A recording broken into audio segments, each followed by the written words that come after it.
Hello guys, how's it going? My name is Dalaran, and in today's video we'll be taking a look at some of the class updates that we have for a few specs in patch 8.2. The specs we will be covering today are the small change to Arms Warriors and my thoughts about it and what could Blizzard do better, a change to Frost Death Knights which I think takes the spec in the right direction, but you guys let me know, and a slight nerf to one of the more popular and probably the most viable builds to Holy Paladins. Is it gonna hold up? I'll talk about the specs in the same order I mentioned them to you guys. And without a further ado, let's just jump into these specs, showcase you guys the buffs and the tuning the Blizzard is going through, and give you guys my opinion. You let me know in the comments below what you think, especially if you're someone who plays these specs. Alright, let's see what warriors are all about. Because I'm not max level, because I don't have the time to level. If this was like an A character, I actually would probably have spent more time. I have not leveled any of my EU characters, and I'm so behind on that. Is that how much mastery is I've never taken a look at the mastery for arms. Why do I have 298? Is this Diablo? This gives me like this Diablo feeling. So what are the buffs for arms so far? We got a few changes. Mortal Strike, Execute, Slam, Rend do 6% more damage. Is Rend even worth 30 rage? Doesn't my mastery do more damage than that? Yeah, it feels like the mastery does bleed on its own. So this is the build that I have. This is like the rating build that a lot of people use, single target. So we're just gonna be working off of that. So how does this feel? So your abilities like Mortal Strike, your Execute, your Slam, which I'm gonna guess it's also gonna be part of Whirlwind since there's Fervor for Battle, and Rend all deal more damage. So you have all of your basic abilities dealing more damage. And that seems good. That actually seems pretty good, I guess. Yeah, look at the comments from the forum post. There's a lot of people talking about the playstyle of the spec. It's like, one of the things that most people are talking about is how Execute has a refund strategy. If your foe survives, 20% of the rage spend is refunded. I believe that number was like 30, if not 40 before. So a lot of people are talking about how it feels clunky, the rage feels pretty bad, bring back the refund that Execute gave. So I just kind of want to get myself a little bit of an idea what the spec feels like, kind of from this low level, just by hitting a training lobby for a bit. So we're going to use the Skull Splitter, which is a cool talent. I guess the ability tells us to also Blade Storm off the bat. And we are going to be just following the rotation as best as we can. That's basically what I'm trying to do here, is follow the rotation just to see how the spec feels. And already we're using Skull Splitter, and oh, that's some downtime. Do you stack haste for the spec? What is the best stat right now, actually? But god, if this is how this feels at max level, that, oh my god, the downtime, look at that. Thank god I got a hit. Can you miss with your two-hand attacks? I hope you'd never do, because that would just keep you so rage-starved. Wow, the amount of variety of buttons I have, by the way, is so... I don't know how I feel about it. Haste is your best stat. I knew it. Crit, verse. Mastery is your worst stat. Wow, the scaled mastery, just so I guess it does a little bit more for the spec. Versatility buffs the damage of your base abilities, the ones that actually hit hard. Critical Strike, I guess if you crit, you do damage. Critical Strike increases the damage of your abilities, also increases the rage duration by auto attack swings by 30%. Wait, so if an auto attack crits, does it give you more rage? Because... yeah, your auto attacks, yeah, okay, so more haste for more auto attacks, and crits, so more crits because you're pretty rage starved. Compared to Fury, who's like all builders and one spender button, this feels pretty lame. So this seems like a nice buff. It's about an 8% buff from what I'm seeing on the forums. Nothing amazing, but definitely a lot of people have been calling in the forums, hey, can you please redo arms? Especially coming off of expansion like Legion, while arms there wasn't perfect or the best arms warrior it could be. Arms was at least a fun spec, and it was competitive in a lot of fields. Right now I couldn't see anybody bring this. I mean, I guess at the beginning of BFA I could see people bring arms into dungeon, and if you have like a geared arms warrior, I wouldn't deny him a mythic plus key, even like a 14 or hell an 18, but they probably will cleave the reaping really quickly with the blade storm and with the big whirlwinds. But I don't really know how I feel about arms as it is right now, though. Wow, this does not feel like, overall, like, this doesn't make me want to level this character to max level just to be like, oh, I wonder this, I can feel it, this is going to be good at the end, you know what I mean? Not to trash talk on your arms warriors, all I'm saying is the spec I feel like could be better, and the forums definitely do echo that. Okay, cool. So that's arms. Let me know what you guys think. It's a nice solid buff. With all the better gear, it might do more damage, but a lot of people are saying it's fundamentally broken on base level where it just doesn't feel quite that fun to play. Anyway, moving up to the next class. And for the Frost Death Knight, we actually got some interesting changes. These changes I'm actually happy about. I checked a little bit, a few scrolls down in the community, and not everybody is excited about these Frost DK changes. But I honestly think, with someone who played Frost Death Knight, I played this thing back in Cataclysm when it was all glass cannon, big obliterate, so fun. Then I played this a little bit when Mr. Pandaria was around.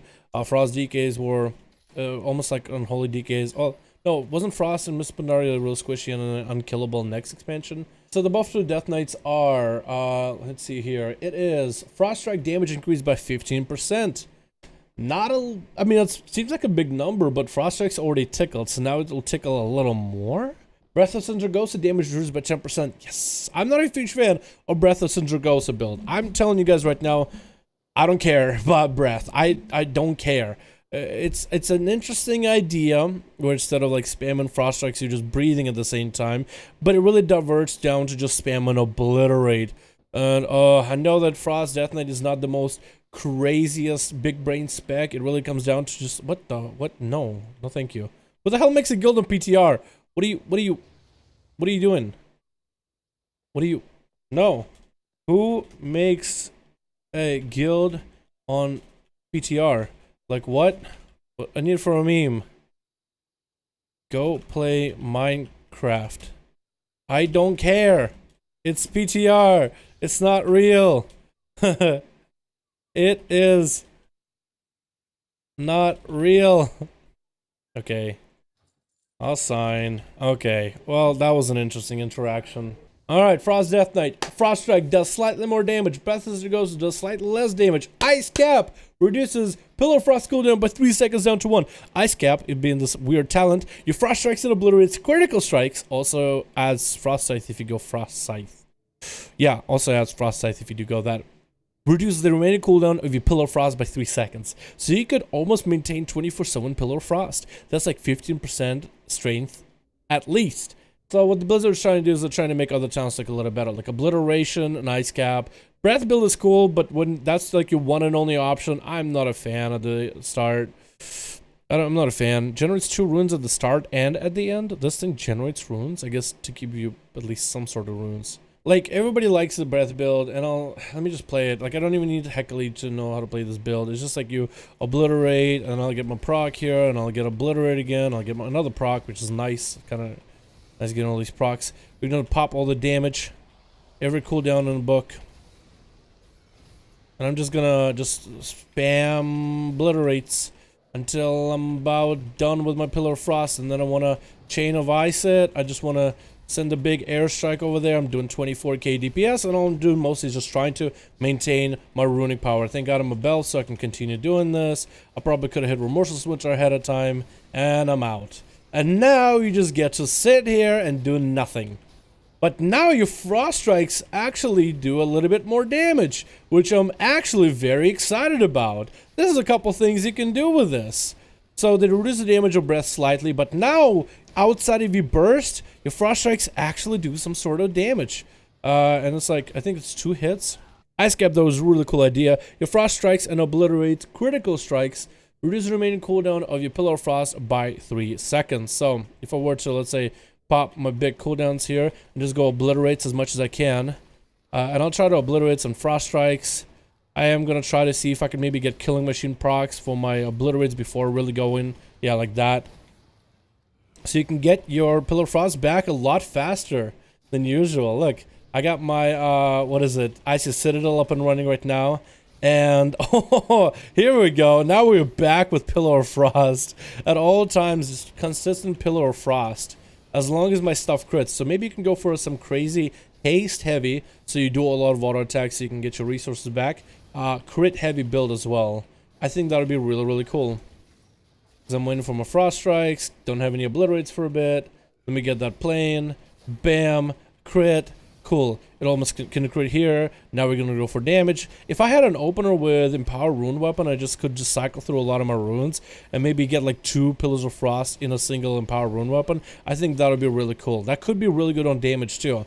And we're also accounting for the fact that we're gonna get the necklace stuff to work with our abilities as well. So the necklace stuff should be really, really strong too. And a crit heavy playstyle for Obliterates would actually work really well for someone like Citadel. When Pillar of Frost expires, your strength is increased by a set amount for 6 seconds. This effect lasts 2 seconds longer for each Obliterate Frost Scythe critical strike during Pillar of Frost. So a crit heavy build would feed into Icy Citadel. A crit heavy build would feed into being able to have Ice Cap and being able to have Pillar of Frost back up almost 24/7. So if they could somehow bring the vendors back in, I would love to go for like a full crit haze build and just spam Obliterates and Frost Strikes whenever I can with Howling Blast off cooldown, maybe change up a couple talents, maybe like Icy Talents, because I'll be generating so much, spending so much runic power. I'll always be able to maintain it at all times. Maybe Murder's Efficiency or Horn of Winter for a little bit better and smoother resource generation. Maybe with a higher haste, a runic continuation would be good enough as is. With Frost Death Knight, to me, it never really felt good. It never really felt right. It never really felt solid. It felt like I'm just kind of spamming one ability at all times. It doesn't feel like there's a rotation. It's just, I'm just gonna, walk. Besides Obliterate. What if I just spam Obliterate, right? What if I just spam Obliterate the whole time? I don't not even spec for breath, god damn it.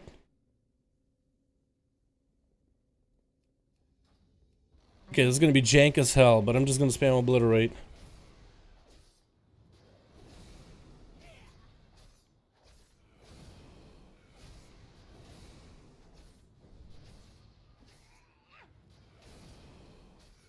Like, that doesn't feel fun, I'll be honest. If somebody has fun spamming Obliterate the whole time, I feel like using Obliterate in some sort of a rotational playstyle where you're trying to get procs off of abilities, I think it's better.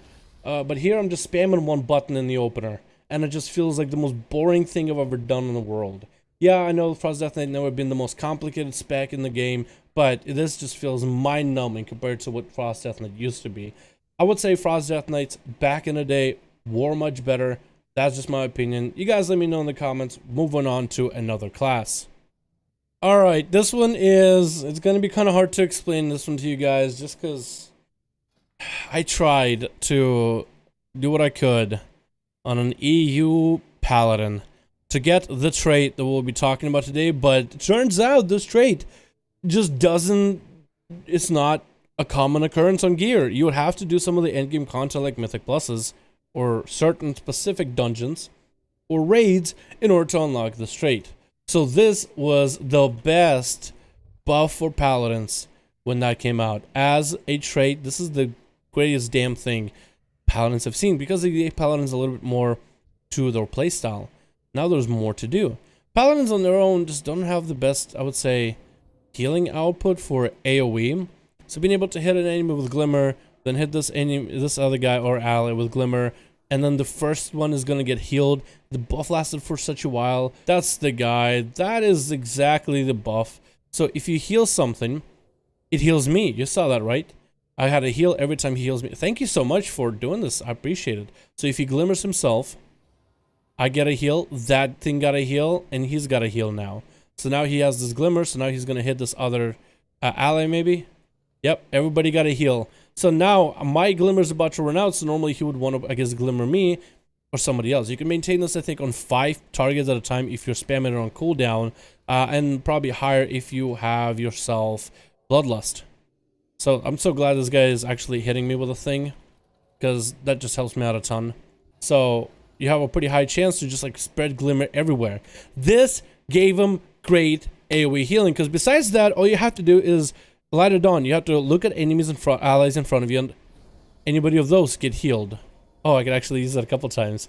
Outside of that, you don't get range healing. You can't just do like, hey, I'll heal this area over here, or I'll heal any ally, let's say this guy, and anybody around them. Paladins lost all that, so this was a great way for them to kind of get a bunch of that AoE healing, spread healing going for them. Blizzard is going to be nerfing this a little bit in terms of, I think, the heal from the actual glimmer itself. Most people triple stack this trait. They don't want to kill it, but they are going to nerf it a little bit. with also the brand new gear as we're getting into that higher and higher and higher item level of, I guess it would be Mythic 400, Heroic is 380 plus. I'm pretty sure that number is that the, did they upgrade the numbers for these? So looking at the forum post, it's really just people hoping really, really badly that Blizzard doesn't go too heavy-handed with Paladins in terms of Glimmer. First of all, I guess I'm not a huge fan when I read about this, just how big Glimmer is about the Paladin. It just tells me something wrong with the class itself. Now you don't have Paladins, instead you have these Glimmer throwers with all these holy shocks that throw around glimmers. You don't really feel like what is a Paladin? You don't really have a viable spec of a Paladin, unless maybe you're like talking about arenas where the whole melee playset is a little bit more of a viability. You don't really have Paladins, you just have Glimmer throwers. But yeah, I don't know about this one. I don't know enough about Paladins to feel like I can make a comprehensive statement that doesn't make me sound like a complete jackass. But what I will say is this: if Paladins are so tied to the Glimmer playstyle, you should probably keep it. But also you should take a look at Paladins all over again. I'm really hoping Blizzard or somebody at Blizzard does this a little bit to see where Paladins are in terms of what the spec is like, because it feels fundamentally broken if the spec literally revolves around the straight, this Azeroth piece thing that is a make it or break it. So imagine being a Paladin, you're like, wait, okay, let me get a brand new piece. Whether I'm doing keys or raids or Mythic Plus, do I want Glimmer? Do I get Glimmer? It's a good piece of gear. Doesn't matter what the other trait is. Did I not get Glimmer? It's garbage. I'm gonna go scrap it, you know? Like, the whole playstyle of this tanky, plate-wearing, melee healer just sounds amazing. And I feel like Blizzard just simply needs to do more. Do some kind of traits in order to, hey, why do they add the trait? Every time you Crusader Strike, you irradiate a heal to nearby allies that need it within 40 yards. So you being a melee and Crusader Striking on cooldown gives you that a little bit extra healing that you could provide to enemies, to allies party. You take that other trait to make Lighter down a 40-yard range so you can heal everybody. Make it so it doesn't have some sort of a positional conal requirement, so you can just use it kind of wherever, and maybe give it a different animation so it doesn't just fire in front of you, but like does this AoE thing around you, so it like spreads it. I think that would be just much better.